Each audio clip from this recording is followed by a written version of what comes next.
August 10th, 2025. 26 minutes past 5 in the morning, in a narrow Alaskan fjord 80 miles south of Juneau, an entire mountainside comes off the wall and falls into the sea. 84 million cubic yards of rock. The wave it raises stands about 300 feet tall as it forms.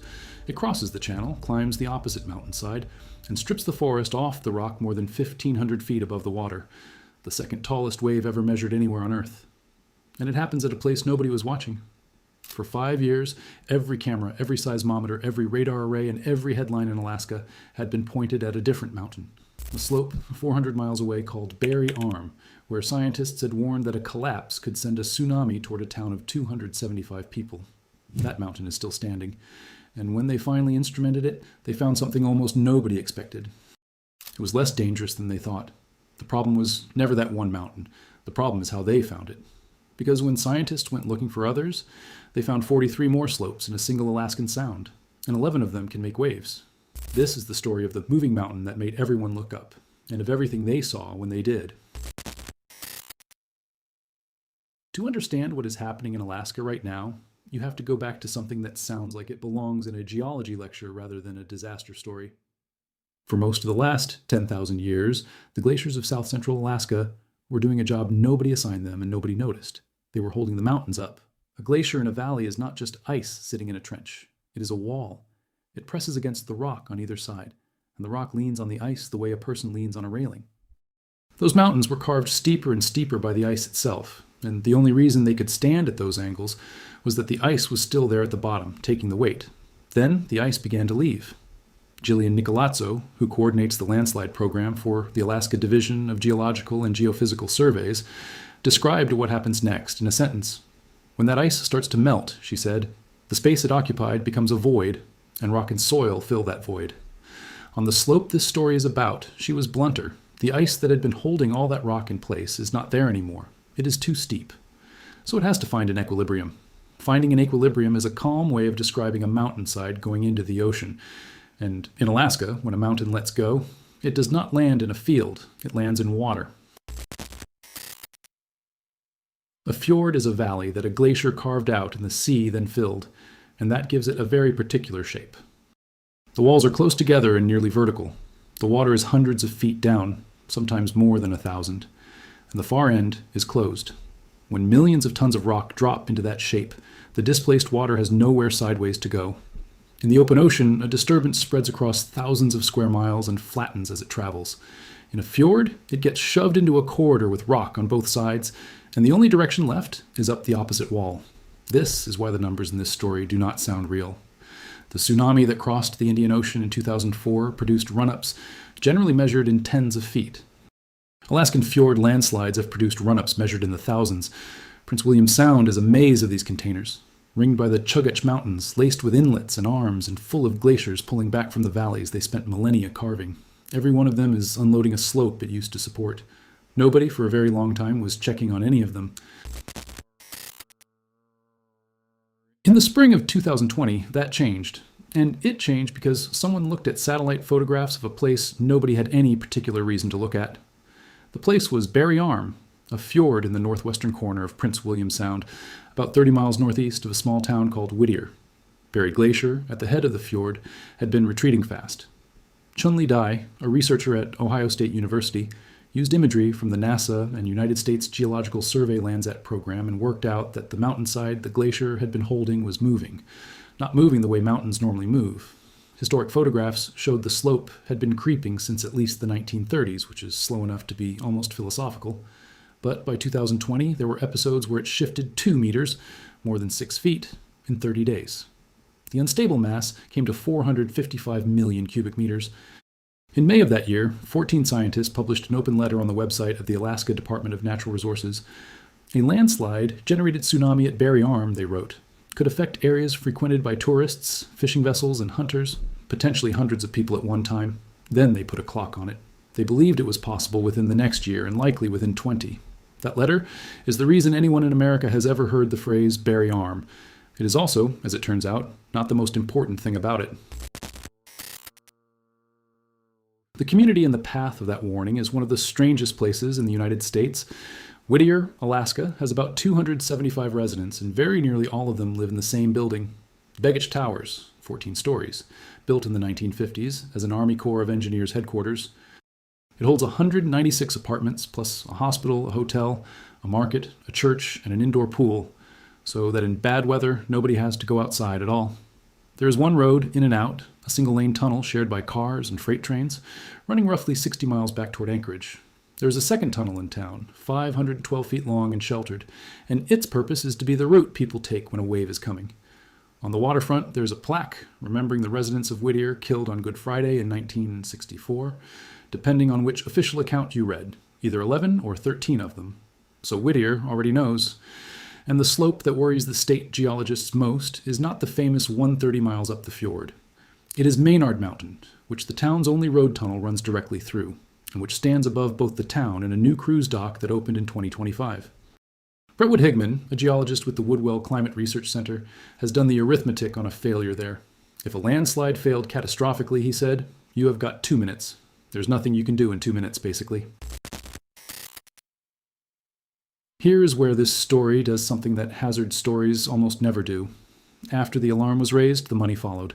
Congress put $4 million into landslide work in Prince William Sound.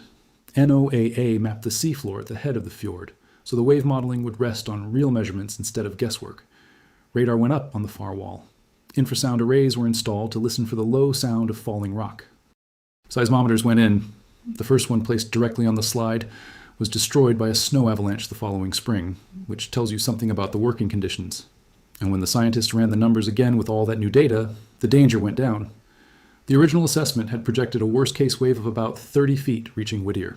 The revised modeling, published by the Geological Survey in July of 2021, put the worst case at roughly 7 feet, arriving 20 to 30 minutes after the slope let go. Jonathan Gott, who coordinates the agency's landslide hazards program, put it plainly, there had been a lot of unknowns early on, and with the new terrain and seafloor data, they finally had a better idea what would actually happen. That is a real piece of good news. Studying the mountain made the mountain less frightening. But read the rest of that modeling carefully, because the 7-foot figure is about Whittier, and Whittier is 30 miles away. Inside Barry Arm itself, the same worst-case projects, water running more than 500 meters up the opposite wall, over 1,600 feet, with wave heights above 200 meters in the northern part of the fjord. Harriman Fjord, connected to it, would be struck within 10 to 15 minutes. Distance is what saves the town. Distance is not available to anyone on the water. In the spring of 2024, a seismology conference met in Anchorage, and the attending scientists chartered a tour boat into Prince William Sound. At one point it paused at a place called Surprise Inlet, and they stood on deck looking up at the slope, discussing exactly this hazard. Mike West, Alaska's state seismologist and director of the Alaska Earthquake Center, remembered the mood. They made jokes about it at the time, he said. Wouldn't it be interesting if all the seismologists in the country were killed in the catastrophic landslide? 5 months later, the slope at Surprise Inlet failed. It came down in a succession of 5 separate landslides on the 20th of September, pushed over the edge by heavy rain that loosened ground already primed to move. The debris went into the water and raised a localized tsunami in the precise spot where the seismologists had stood. Nobody was hurt. But the event did something quietly significant. It was picked up by instruments installed at Barry Arm, not at Surprise Inlet, and a tide gauge 11 miles away registered a wave of 4 centimeters. That was the first landslide-generated wave the new network had ever caught. The system worked. It just happened to be pointed at a different mountain. 6 weeks earlier, a landslide near Seward had dropped into Pedersen Lagoon and raised a tsunami of about 56 feet. Neither slope was the one on the letterhead. That pattern is not a coincidence, and by then the science had already explained why. A geological survey study had used satellite data to sweep Prince William Sound for evidence of landslides between 2016 and 2022. It found 43 sites where slopes had failed. 14 were already known to somebody, which means 29 were not. Of those 43, 11 were judged capable of generating a tsunami. Barry Arm was never a special mountain.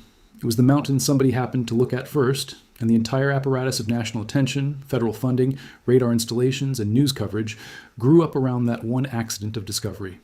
The inventory made the real shape of the problem visible, a coastline with dozens of loaded slopes and instruments on one of them, and then one of the ones without instruments went.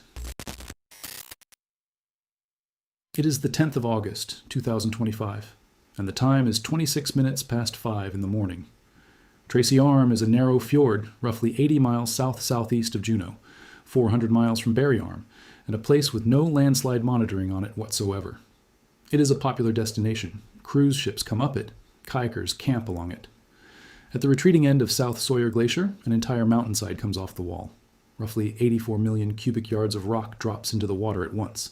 The wave it raises is about 100 meters tall as it forms, over 300 feet, standing up inside a fjord in the dark with nobody watching it. The water crosses the channel and climbs the opposite wall.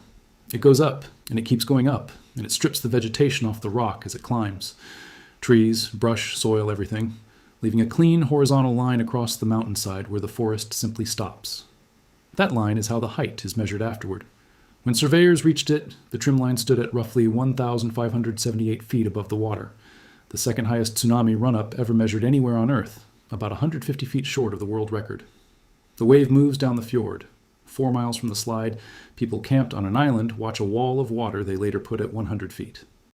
25 miles down, at Harbor Island in Holcomb Bay, a group of kayakers is asleep in tents they had pitched back in the trees instead of out on the beach.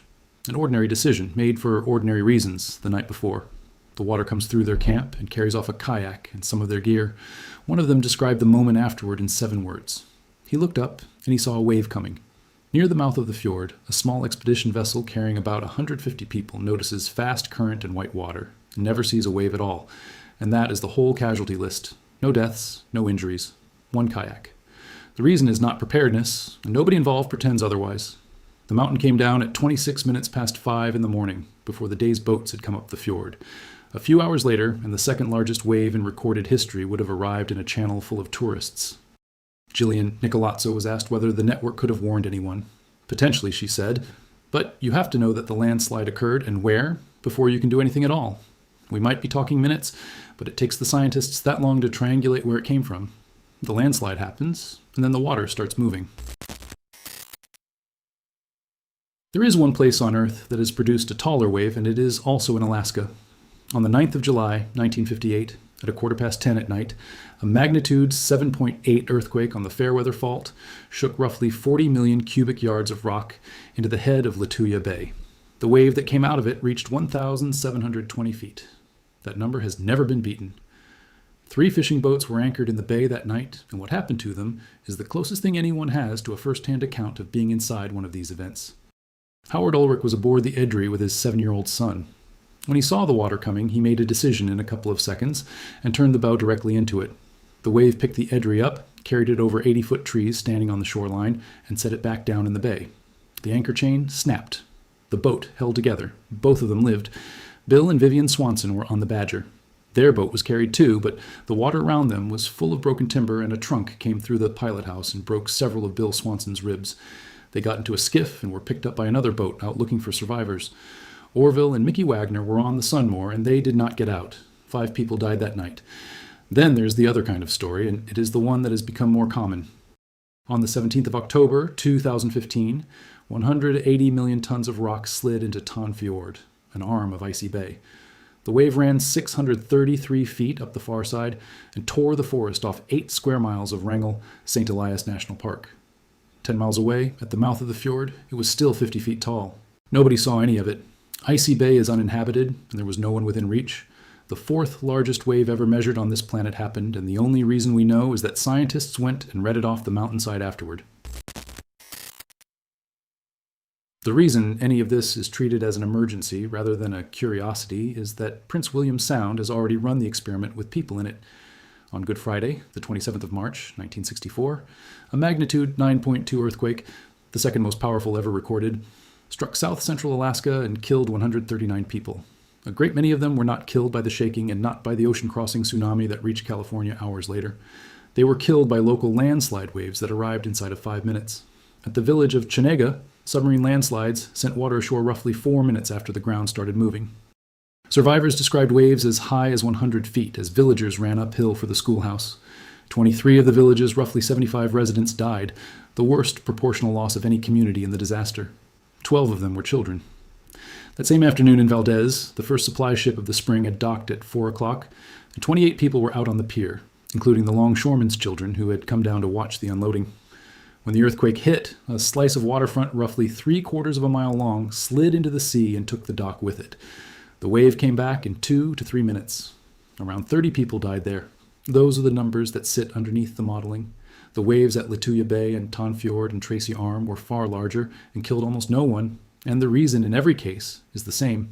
Nobody was there.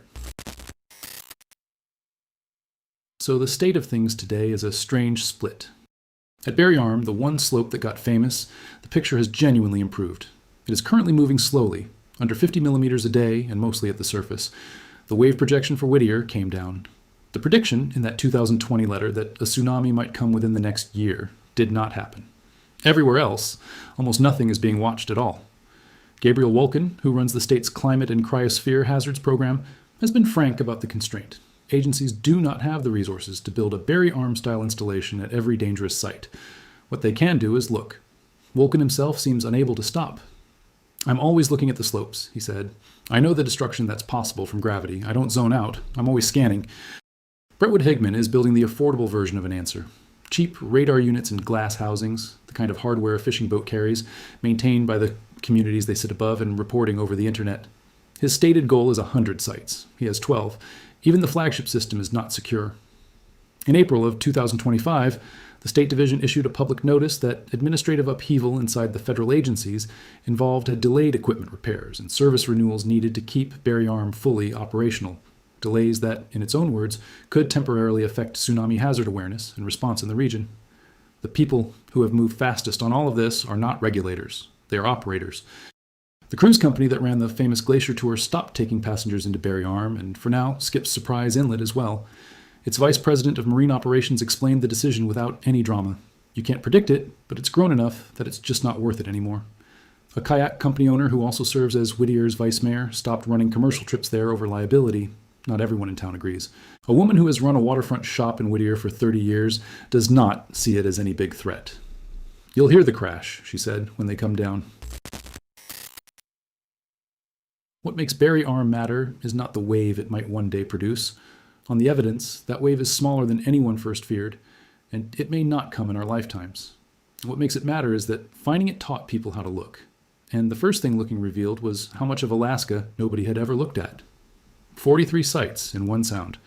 29 unknown until a satellite pass found them. 11 capable of putting a wave on the water. And beyond that sound, a coastline thousands of miles long where the same process is running. Ice pulling back, rock left standing at an angle it cannot hold, hundreds of feet of water waiting underneath. The partnership formed to study this hazard describes it, in its own words, as the least quantified of all Alaska's natural hazards. That is the terrifying truth about the moving mountain, and it is not that the mountain is moving. It is that we found this one by accident, we got lucky on the timing at Tracy Arm, and the ice is still leaving. Thank you for watching all the way to the end. Documentaries like this one take a great deal of research and a lot of hours to put together, and if you got something out of it, a like, a comment, or a subscribe genuinely helps more than you'd think. Stay safe out there, and I'll see you in the next one.